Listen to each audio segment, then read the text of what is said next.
For 2 år siden, der blev jeg jo så fristet til at fik godt tilbud fra Det Faglige Hus. Fagforeningen var billig, men penge ved vinduet, det var det.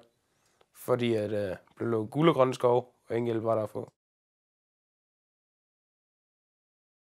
Og da efter jeg så blev udskrevet fra sygehuset og kom hjem, så fik jeg så et brev med en fyreseddel i under sygemeldingen. Og så var det jo så, jeg tænkte, hvad gør jeg nu?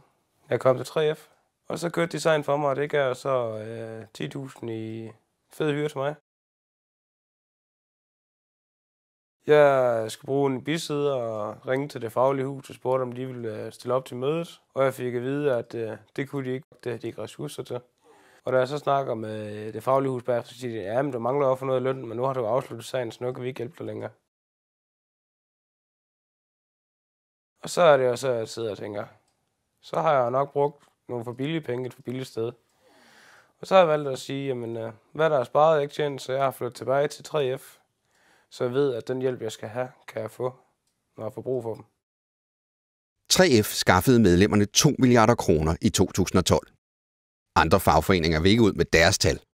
Hvad der er sparet, er ikke tjent, når du vælger fagforening.